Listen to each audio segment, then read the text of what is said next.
오늘은 지혜 있는 사람이라는 제목으로 말씀을 전하고자 합니다. 본문 말씀은 에베소서 5장 15절에서 21절까지입니다. 그런즉 너희가 어떻게 행할지를 자세히 주의하여 지혜 없는 자같이 하지 말고 오직 지혜 있는 자같이 하여 세월을 아끼라. 때가 악하니라.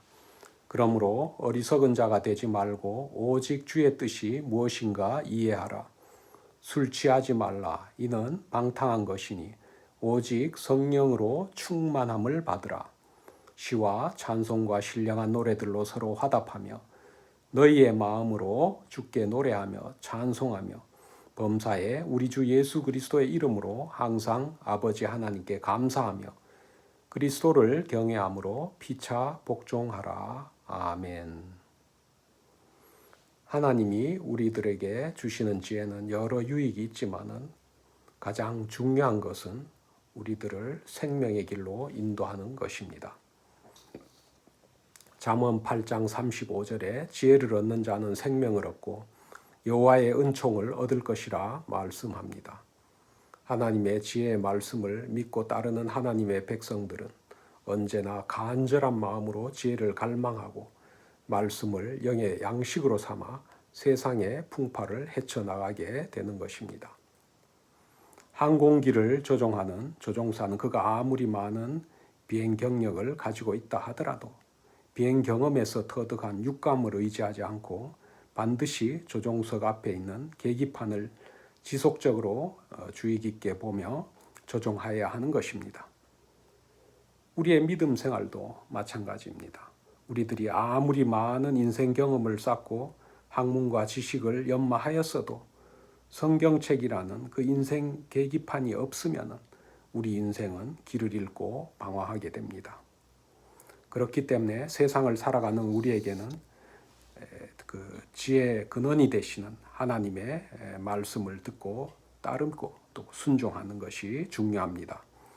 하나님의 말씀은 어리석은 자들에게 길을 돌이켜 회개하게 하고 주님이 인도하시는 새로운 생명의 길을 걸을 수 있도록 하는 것입니다. 말씀이 주는 지혜는 우리에게 부와 명예를 쫓는 세상의 가치보다는 하나님이 주시는 진리의 말씀이 가장 귀한 천국 보화임을 깨닫게 하는 것입니다. 세상 사람들은 말씀의 가치를 모르기 때문에 관심을 가지지 않고 세상 지혜와 학문보다 미련한 것으로 여기지만은 하나님의 말씀을 믿고 순종하는 그 믿음의 사람들에게는 세상 무엇보다 바꿀 수 없는 가장 소중한 것이며 영원한 생명을 누리게 하는 복을 받는 것입니다. 오늘 본문에서 지혜 없는 자가 되지 말고 지혜로운 자가 되어야 한다고 사도 바울은 에베소 교인에게 말하고 있습니다. 그렇다면 본문이 말하는 지혜로운 사람이란 어떤 사람일까요? 본문의 표현에 의하면 세월을 아끼는 사람, 성령 충만한 사람, 범사에 감사하는 사람, 그리스도를 경외함으로 서로 복종하는 사람이 지혜로운 사람이라 하겠습니다. 먼저 지혜로운 자는 세월을 아끼는 자입니다. 사도 바울은 에베소 교인들에게 세월을 아끼라라고 권면합니다. 그런데 세월을 아끼라라는 말은 시간을 허비하지 않고 바쁘게 살라 하는 그런 뜻이 아닙니다. 본문의 세월이란 단어를 헬라어로 읽으면 카이로스이며 물리적인 시간인 크로노스와는 달리 기회라는 의미입니다. 세월을 아끼라 하는 것은 기회가 주어졌을 때 기회를 잡아 기회를 나의 것으로 만들라라는 의미로 해석할 수 있는 것입니다. 다시 말씀을 드리자면 세월을 아낀다라는 것은 주어진 기회를 그때그때 잘 붙잡는다는 것입니다. 우리가 곰곰이 생각하면 세상을 살면서 우리에게 주어진 모든 것이 다 기회입니다. 일을 하는 것, 공부하는 것, 부모님께 효도하는 것, 이웃을 섬기고 봉사하는 것, 이러한 일들은 지금 바쁘다고 해서 시간을 미루어 나중에 할 수 있거나 또 항상 할 수 있는 것이 아닌 것입니다. 전도서 3장 말씀처럼 모든 일에 다 기한이 있고 천하만사는 다 때가 있는데 주어진 기회와 때를 놓치면 다시 기회가 돌아오지 않고 때가 지난 후에 후회하지만은 그때는 이미 늦었기에 후회를 하여도 더 이상 어찌할 수 없는 것입니다. 기회는 하나님이 허락하실 때 감사와 순종함으로 내 것으로 만들어야 되고, 또 그래야만이 하나님의 뜻을 알 수 있고 또 하나님이 원하시는 모습으로 살아갈 수 있게 되는 것입니다. 기회를 만났을 때 어리석은 자와 지혜로운 자의 차이는 내 뜻을 주장하는가 아니면 내 뜻을 내려놓고 주님의 능하신 손에 맡기는가로 구별할 수 있습니다. 문제를 만났을 때 우리가 간절히 바라는 소원을 내려놓고 하나님께 맡기는 것은 결코 쉬운 일은 아닙니다. 어려움에 처했을 때 하나님의 지혜를 이해하는 것도 쉽지가 않습니다. 하나님은 이러한 우리의 모든 어려움을 잘 알고 계십니다. 위기의 순간 우리들이 절박함 속에서 드린 기도가 응답되지 않을 때가 있습니다. 예수님은 우리의 기도가 응답되지 않을 때 어떻게 하나님을 끝까지 신뢰해야 하는지 본을 보여주셨습니다. 예수님은 십자가를 지시기 전에 이렇게 기도하셨습니다. 아버지여 나의 원대로 마옵시고 아버지의 원대로 하옵소서. 예수님은 하나님의 원하신 바를 이루어 주시도록 간절히 기도하셨습니다. 예수님은 고난의 잔, 죽음의 잔을 마시는 것이 하나님의 뜻임을 너무나 잘 알고 있었습니다. 그 잔을 순종하며 마시고자 예수님은 하나님께 나아가서 무릎을 꿇고 있었습니다. 그러나 막상 눈앞에 놓인 십자가의 그 잔을 바라볼 때 너무나 고통스럽습니다. 그래서 예수님은 하나님께 이 잔을 내게서 지나가게 하옵소서.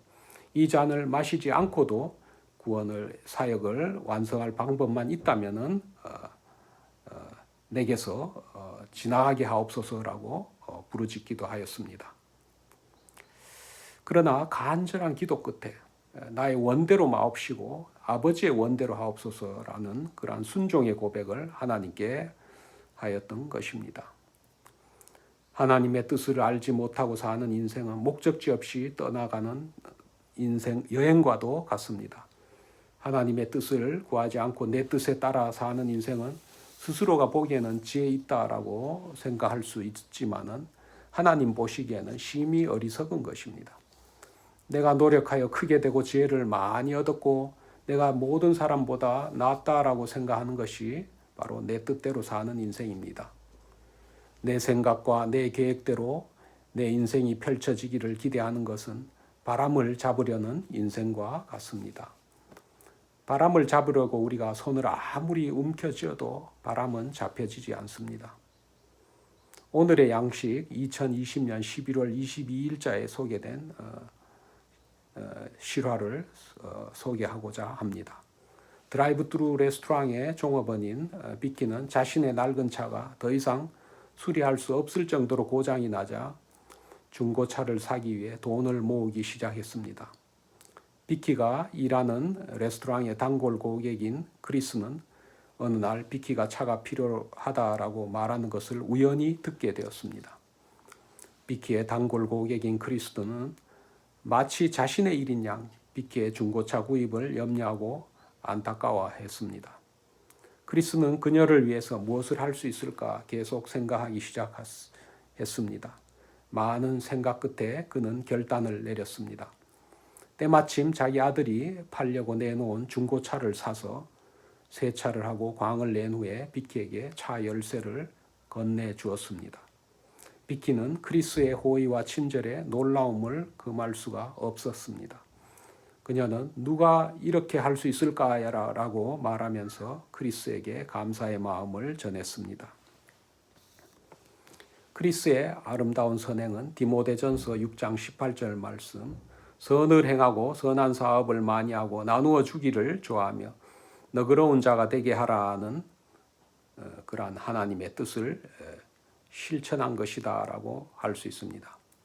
하나님은 우리가 너그러운 손길로 살면서 할 수 있는 한 거리낌 없이 베풀고 도움이 필요한 사람들에게 최선을 다해 도와주라라고 그렇게 권면합니다. 디모데전서 6장 19절에 타인에게 선행을 베푸는 것은 참된 생명을 취하는 것이다라고 말씀하는 것입니다.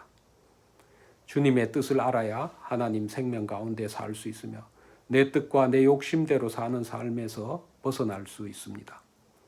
성경의 진리로 가르침을 받고 그 말씀을 의지하게 되면은 썩어져가는 구습을 따르는 옛사람을 벗어버리고 진리의 거룩함으로 지으심을 받은 새 사람을 입게 되는 것입니다. 말씀을 통하여 우리들은 구원받은 자녀로서 성장하고 믿음 생활하는 데 필요한 지혜와 능력을 공급받게 되는 것입니다. 우리가 세월을 아끼고 주의 뜻을 이해하는 목적은 우리 자신의 욕망에서 나온 꿈과 우리 자신의 안일한 삶이나 평안한 삶을 누리게 하기 위한 것이 아닙니다. 우리 인간과 세상을 향하신 하나님의 뜻이 무엇인지를 이해하고 주님 뜻에 부응하고 응답하는 삶을 우리 인생의 목표로 삼을 때 우리에게 주어진 시간과 기회를 헛되이 사용하지 않는 지혜로운 자가 될 수 있는 것입니다. 둘째로 사도 바울은 지혜로운 자가 되기 위하여 성령 충만을 받으라라고 말하고 있습니다. 우리가 아무리 하나님의 뜻을 이해한다고 해도 인간적인 죄성과 그러한 나약함을 가지고 주님의 뜻을 행하기가 불가능합니다. 그 선하신 뜻을 행하기 위해서는 성령님의 도우심과 인도하심이 있어야 합니다. 사도 바울은 성령 충만을 위해 술에 취하는 것을 금지하고 있습니다. 바울이 말하는 술 취하지 말라는 것은 세상의 방탕한 일에 사로잡혀 살지 말라는 것입니다. 술을 즐기다 보면 취하게 되고 술에 취해 실수를 하는가 하면 결국 알코올 중독으로 발전하여서 방탕한 삶을 살게 됩니다. 선한 일을 행하지 못하고 절제할 줄 모르고 악한 일에 사로잡혀서 일생을 낭비하게 되는 것입니다. 그런데 성령 충만을 받을 때는 인생을 헛되이 낭비하지 않고 성령의 다스림을 받는 지혜로운 자가 되는 것입니다. 성령 충만은 자기 자신을 학대하거나 금욕 생활을 함으로 얻어지는 것은 아닙니다. 또 우리 자신의 행위나 노력에 의해서 얻어지는 것이 아니고 예수님이 우리에게 보내주시는 거룩한 영에 의해서 우리의 의지와 지식과 시간과 재능과 소유와 육신적인 욕망 이 모든 것이 예수님의 지배를 받는 것입니다. 그러므로 성령 충만함이 일어나면은 우리의 그 인간적인 품성이 성령의 지배를 받아서 예수님의 성품을 닮아가게 되는 것입니다. 사도 바울이 성령 충만함을 받으라라고 명령문으로 에베소 교인들에게 당부한 이유는 우리가 성령 충만을 받아도 되고 안 받아도 되는 것이 아니라 반드시 받아야만 한다라는 것을 강조하기 위한 것입니다. 비록 내가 과거에 성령 충만을 수없이 경험하였다 하더라도 지금도 계속해서 성령 충만해야 합니다. 내가 호흡하고 있는 지금 이 순간만이 아니라 앞으로 미래 삶에도 계속 성령 충만이 있어야 하는 것입니다. 그러므로 우리 그리스도인들은 세상 사람들과는 구별되고 그 삶의 방식이 달라야 합니다. 세상 사람들은 자신의 의지와 생각대로 행동하고 자신의 계획대로 살아갑니다. 그러나 그리스도인들은 자기 생각보다는 성령의 생각을 앞세워야 하고 또 성령의 인도하심을 따라야 합니다. 성령이 충만한 사람의 심령에는 인간의 죄성이 들어갈 수 없습니다. 설령 악한 생각이나 부정한 생각, 탐심, 음욕, 불의, 거짓, 위선, 시기, 미움 등등의 악한 것이 들어가면은 성령의 능력과 역사로 인해서 자동으로 소멸되는 것입니다. 이것이 성령으로 충만한 사람의 모습입니다. 예수님은 요한복음 14장 16절에서 내가 아버지께 구하겠으니 그가 또 다른 보혜사를 너희에게 주사 영원토록 너희와 함께 있게 하리니라고 말씀하셨습니다. 하나님이 보내시는 성령은 우리와 함께 거하시고 우리 속에 머무르며 우리가 천국에 이를 때까지 함께 하시는 것입니다. 셋째로 사도 바울은 지혜로운 자가 되기 위하여 하나님을 찬송하고 범사에 감사하라고 합니다. 이것 또한 세월을 아끼는 일입니다. 범사에 감사하는 생활은 심히 어렵습니다. 우리 인생길에 항상 좋은 일만 일어나지 않기 때문입니다. 그렇다면 어떻게 우리는 범사에 감사할 수 있을까요? 본문의 말씀대로 주님께 노래하고 찬송함으로 우리들은 범사에 감사할 수 있습니다. 하나님을 찬송하고 하나님을 높이며 예배하는 삶을 살아야 하는 것입니다. 찬양이란 구원의 기쁨을 노래하는 것입니다. 구원의 기쁨이란 어디서 오는 것일까요? 로마서 5장 8절 말씀입니다. 우리가 아직 죄인 되었을 때 그리스도께서 우리를 위하여 죽으심으로 하나님께서 우리에 대한 자기의 사랑을 확증하셨느니라. 비록 우리가 어떤 형편과 처지에 있든지 주님이 우리를 구원하심과 보호하심을 묵상한다면 우리 마음에는 기쁨과 감사가 넘칠 것입니다. 구원의 기쁨을 노래하고 찬송하게 될 것입니다. 다윗 왕은 그의 아들 압살롬의 반역으로 왕궁에서 광야로 피신하는 큰 수치를 당했지만은 여호와 하나님을 생각하고 부르짖었습니다. 절체절명의 위급한 상황에서 다윗 왕은 하나님께 기도하고 구원의 은혜를 노래하였습니다. 세상의 물질이나 명예나 권세가 줄 수 없는 커다란 기쁨이었습니다. 시편 4편 7절입니다. 주께서 내 마음에 두신 기쁨은 그들의 곡식과 새 포도주가 풍성할 때보다 더하니이다라고 고백하였던 것입니다. 비록 어려움에 처해 있을지라도 어떤 상황에서도 나를 건질 수 있는 능력의 하나님, 자비와 긍휼이 풍성하신 하나님을 묵상할 때 우리의 마음은 기쁨과 평강을 누리게 됩니다. 역경 속이지만은 이전의 풍성함을 누릴 때보다 더 많은 감사를 드릴 수 있게 되는 것입니다. 감사하지 못하는 삶은 세월을 낭비하는 것과도 같습니다. 선한 기회를 놓쳐버리는 것입니다. 이스라엘 백성들이 감사하지 못함으로 세월을 낭비하는 커다란 실수를 저질렀습니다. 이스라엘 백성들이 이집트의 노예 생활에서 해방이 되어 가나안 땅으로 들어가게 되는데 40년이 걸렸습니다. 이스라엘 백성들이 가나안에 들어가는 입구인 가데스 바네아까지는 2년 만에 도착합니다. 하나님은 그곳에서 정탐꾼을 가나안에 보내서 정탐하도록 하게 하십니다. 이제 곧 가나안에 들어갈 수 있도록 준비하신 것이죠. 이스라엘 백성들이 출애굽한 지 2년 만에 가나안에 들어갈 수 있는 좋은 기회가 생긴 것입니다. 그런데 그들은 가나안 땅을 탐지하고 돌아온 정탐꾼의 온 보고를 듣고 하나님을 원망합니다. 가나안에 사는 거주민들이 워낙 강하고 그들을 지키고 있는 성읍도 견고해서 도저히 그들을 상대로 싸워서는 이길 수 없을 것이다 라고 생각했기 때문입니다. 그래서 온 회중들은 통곡하며 하나님과 모세와 아론을 향해 원망합니다.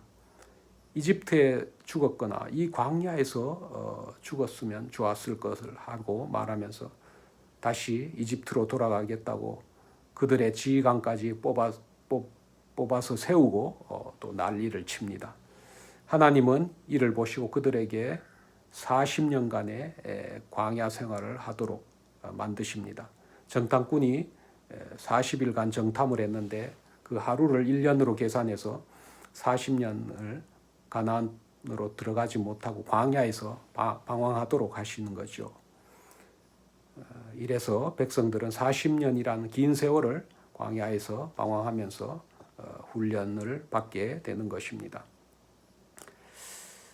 그러므로 세상을 원망하고 불평하는 사람들에게는 그러한 사람을 닮지 말고 우리가 늘 하나님의 은혜를 기억하고 찬양하고 감사해야 되는 거죠. 그것이 바로 주님을 기쁘시게 하고 또 세월을 아끼는 삶인 것입니다. 골로새서 3장 17절에 또 무엇을 하든지 말에나 일에나 다 주 예수의 이름으로 하고 그를 힘입어 하나님 아버지께 감사하라라고 했습니다. 예수 그리스도의 이름으로 감사하라는 것은 우리가 하나님께서께 감사할 가장 선한 일이 그 예수 그리스도를 통해 나타났기 때문입니다.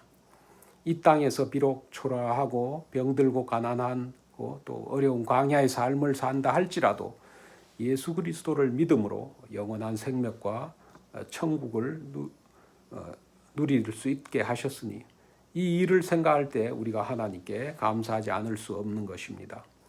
아무리 물질이 많고 건강하고 세상적으로 잘 나간다 할지라도 마음속에 예수님이 없다면 아무것도 아닙니다. 어떠한 형편과 처지에서도 예수 그리스도의 이름을 힘입어서 하나님께 감사하고 찬양하며 예배하는 자들은 세월을 아끼며 살아가는 지혜로운 사람들입니다. 마지막으로 지혜로운 자가 되기 위해서 우리들은 그리스도를 경외함으로 서로 복종해야 합니다.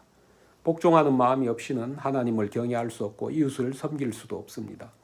우리가 이웃을 섬기고자 할 때 우리 내면의 이기적인 본성이 우리의 손과 발을 머뭇거리게 하고 또 우리 마음에서 갈등과 거부 반응을 일으키게 합니다. 우리의 본성은 남보다 내가 더 높이 올라가고 싶어 하죠. 섬기기보다는 섬김을 받는 자가 되고 싶어 합니다.